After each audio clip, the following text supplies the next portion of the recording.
What's good, YouTube?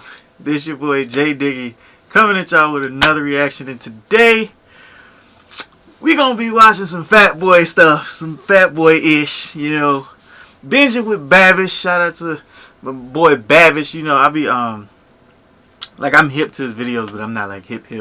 I don't just sit around watching food videos, but I will because this junk, well, he be cooking, be looking good. So this is the mac and cheese from Once Upon a Time in Hollywood.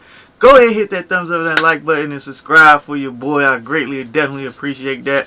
And we gonna get straight into this reaction without further delay, further ado. Let's get it, Fat Boy ish, Fat Boy gang. Let's get it. I ain't see this movie. This don't loud. I got these beats. Shout out to my sisters for letting me borrow the beats.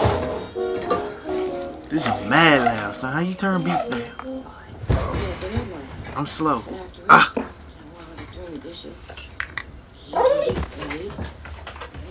Hey, what's up, guys? Welcome back to Binging with Babish, where this week we're taking a look at the Blue Box Special as prepared by Cliff Booth in Once Upon a Time in... Hold up, his voice luscious than a mother. Oh, soft ass, chocolatey, velvety. That boy, his voice getting me, son. And then these beats, that just sounds, boy, you need to be a radio host, Babish. In Hollywood. For this, of course, we're going to need 170 grams of dried pasta and 36 grams of dried quote-unquote cheese product, which, even though it's delicious as is, we're going to try to make our own from scratch. We're going to be using a lot of paper towels in this recipe. I hope you wash your hands, little dirty boy.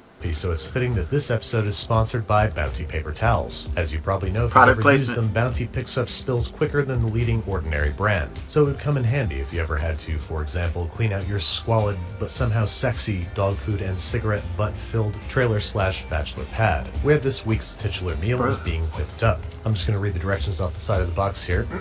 Bring 48 ounces of LA County groundwater to a rolling, raging, festering boil. Cook for 7 to 8 minutes until flaccid but toothsome. How many of y'all really be making this mac and cheese and bringing it to the cookout? Don't lie. You right there, you look like you do it. You look, yeah, I'm talking to you. You. Don't do that. Hey, you get cursed out. Mac and cheese is the most important thing in the cookout, and you bring craft. Don't let Babish get you effed up.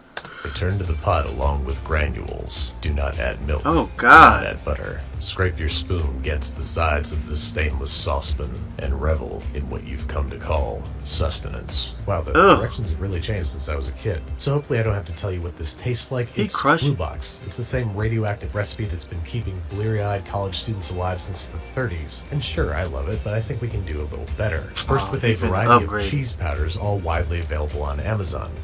He finna gentrify the struggle. Y'all getting on my nerves. First it was bologna and cheeses. Now it's this. Stop it.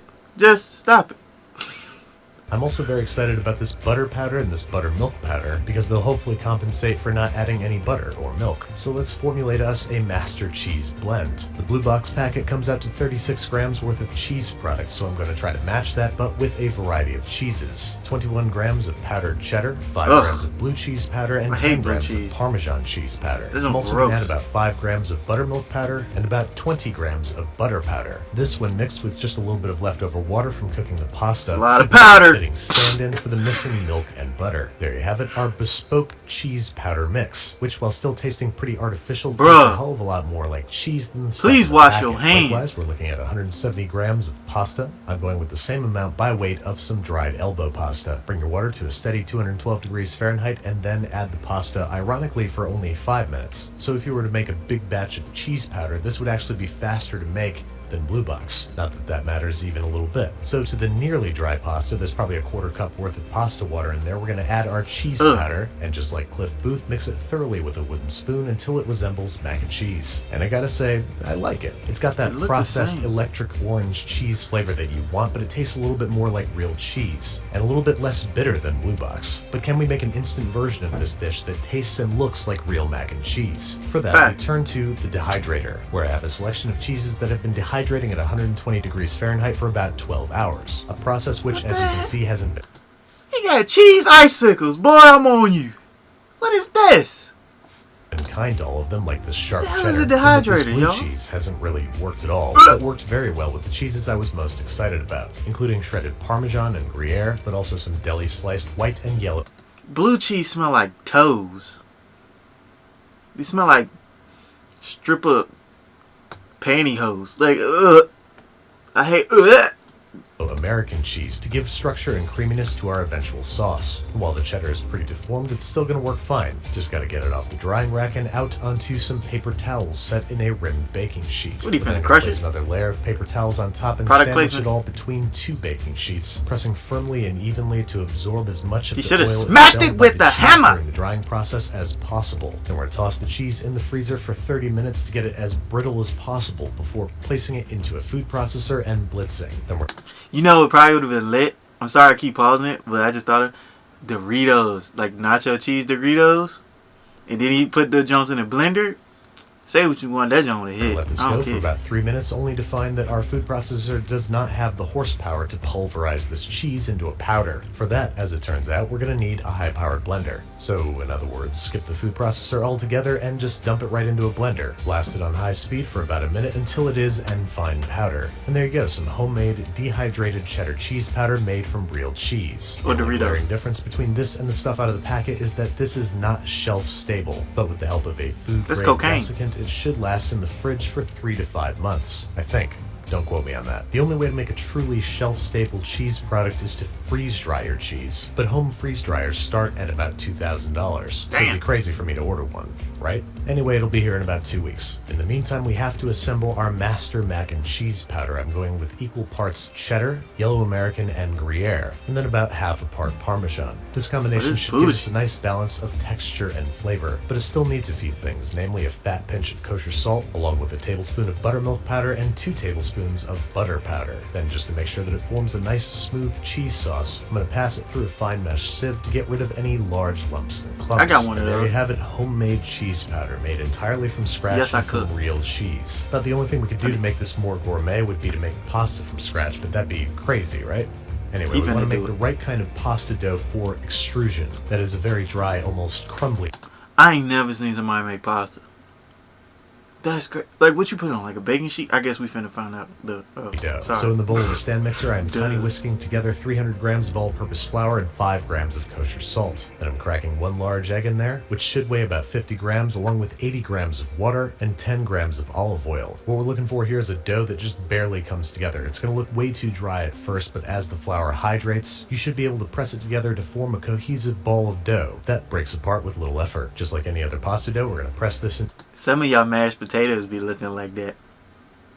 That's all I'm gonna say. into a disc, wrap in plastic wrap, and let it rest at room temperature for about 30 minutes. Then we're going to dust a rim baking sheet with plenty of flour, break off a couple of walnut-sized pieces of our dough, roll them in flour, maybe get 5 or 6 of them ready to go, set our stand mixer to the highest speed with our bucatini plate installed in our pasta extruder, and start feeding balls into the hopper. What a crazy sentence okay. that was. Then, once the pasta worms its way out of the extrusion plate, we're going to snip it off into little macaroni. A perfect pasta proxy for dope. the thin, skinny little noodles that we get out of the blue box. That's Go ahead and give dope. these a shake and a toss in flour every, I don't know how many noodles that is, 50 or so, and rinse and repeat until you're all out of pasta. Now, is this That's pasta dope. shelf stable? No, absolutely not. Was there any good reason for me to make it? No, not really. Do I know where I'm going with this line of questioning? You bet your ass I don't. Anyway, we're going to remove the excess flour from our macaroni by tossing it in a sieve, and there you have it, homemade blue box noodles. Dang. Fresh pasta tends to cook much more quickly than the dried stuff, so we're going to let this cook in boiling water for no more than 90 seconds or until tender but al dente. After that, we're going to drain the pasta, reserving about a half a cup of pasta cooking water, which, as I discovered, we're going to need to make our cheese sauce. Because as you Why? add your dried cheese sauce, you're going to realize that it requires a lot of moisture to reconstitute, and it's going to gum up the works pretty quickly. So starting with a little splash of pasta water, maybe a quarter cup, we're going to slowly allow this cheese to rehydrate, turning it first into a smooth and then into a gooey and stretchy cheese sauce. I don't know why Now, that's this so stuff gross to me. behaves in ways that I didn't think that powdered cheese could. By virtue of the milk milk powder and the butter powder, it comes together to form an absolutely perfect mac and cheese. Damn. Now, did this episode go completely off the rails? Yes, it did. But just look at me.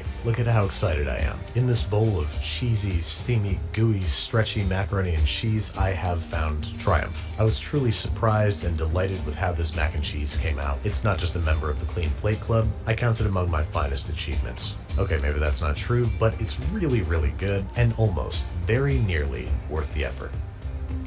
Just want to say thank you again to Bounty Paper Towels for sponsoring this episode. Bounty is 2 times more absorbent and picks up spills quicker than... Alright, that looked like the end. It's the end of the video, but bro, I'ma just be honest. He did all that, it looked good or whatever, but man, you could have just saved your buddy and spent $2 and got Kraft. Cause I mean, all you really did, I mean, if you just threw it in like the oven on preheat for 400, throw some little milk in there, you know, left it in there for like a good 15-20 minutes, yo, keep checking that thing, pour some cheddar on that bit. Then you would have been cooking with grease. But I don't know, man. It's just, they gentrifying the struggle, bro. They gentrifying the struggle, bro. Golly. It looked good, though. Don't get me wrong, but, man, some stuff just unnecessary. But now, this is the end of the video. Make sure y'all hit that thumbs up and that like button. Be sure to subscribe and turn that notification bell on. I appreciate all y'all for coming through, kicking it. My apologies for the last video where we reacted to Kim and Kanye. Like, my video messed up in the end, so hopefully it didn't do it this time. So that's my apologies for that. You live and you learn. But hopefully we got it fixed this time. So like I said, hit that thumbs up and that like button. Be sure to subscribe, turn your notifications on. You want to follow me on anything, all the links will be below in the description. All my other channels are on my featured channels list. And yeah, man, I'm your boy J Diggy. I love y'all. Thank you for watching. And I will see y'all when I see y'all. Peace.